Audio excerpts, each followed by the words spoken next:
And now we get into our core values as an organization. And in the past, we've trained on how to hold meetings on core values. But I do want to share a little bit about what we think of core values.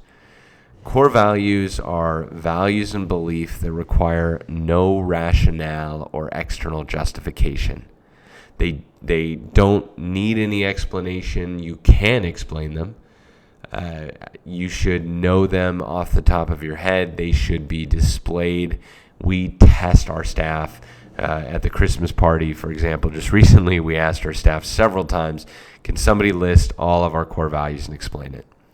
And these are really important because the more they internalize these core values, the more they will call you on them when you're not living up to them, or they will be able to appeal to them internally to know how they should interact with a customer. They should not shift in response to changing market conditions. This is critical. These should be timeless, like principles. They will not bend. So I cited in the end here that they should be valuable to guiding your decision making, and you want to think of Tylenol and the cyanide scare. And in case you're not familiar with what Tylenol decided to do, there was a domestic terrorist that basically decided to inject cyanide into bottles of Tylenol. And Tylenol was faced with a very difficult decision. They did apprehend the individual that was doing it. However, they had no idea how many bottles he had infected, or if he was working alone, if there was an accomplice. There were a lot of variables. And the two decisions that they had were either one, recall all of the bottles of Tylenol and make headline news as they do so, and probably go out of business. Because as a drug company, once you start selling your drugs with cyanide inside of them, it's just not good for business, right? You don't want to be the drug company that's known for having cyanide inside of your bottles. It's a bad thing. And the second thing they could do is they had a few members of their board that were advocating for this idea that let's just deal with the lawsuits as they come in. There's a good chance that this guy did not get to any more bottles and everything is fine and we can just take a risk. But one of their core values was the public first and profits second. And they had it hanging on the wall in the conference room, and they had to make a difficult choice. Do we really, really believe this core value? Because it could very well put us out of business. There's no coming back from this, is what many of them believed. And rightfully so. That was a reasonable fear on their behalf. And sure enough, they decided to recall all the products.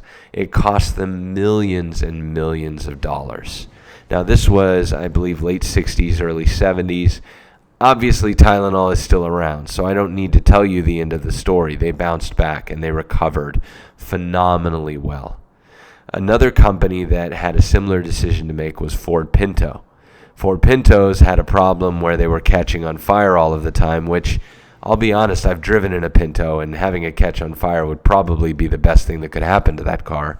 But they were really endangering the public with this, and they decided to take the opposite approach. And, well, here I am 20 years later making jokes about Pinto, and I doubt anyone's ever looking into purchasing one of those vehicles. They're not classics, they're just bad. And one of the things that landed them with that sentiment was this decision to just deal with lawsuits instead of recalling the cars, and they're known for being just complete pieces of shit. So, Ford Pinto, don't buy them. So, core values. There's a few bullet points here to help you as you pick your core values.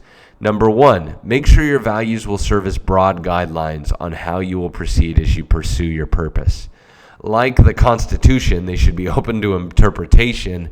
However, you should know what the principles are, and ultimately you can make decisions based on them. Number two, just as your personal values answer the question, by what values do I want to live, your business values answer the question, by what values will we work? How will we make our decisions? 3, Your values should be clear enough that you know exactly the behaviors that demonstrate whether or not the values are being lived. So you should know what integrity looks like to you. And you may even want a clarifying statement as it relates to that.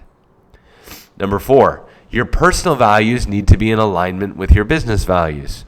Now, this should be obvious to you, but if you are living a life that is incongruous with the values of your business, then it is only a matter of time before your business starts to falter and adopt your own personal values.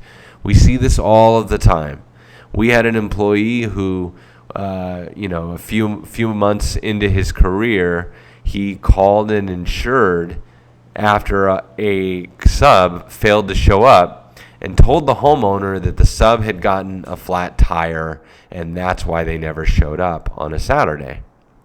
Now, that excuse was really good in 1985 when every single human being on earth did not have an electronic communication device in their pocket every single moment of the day.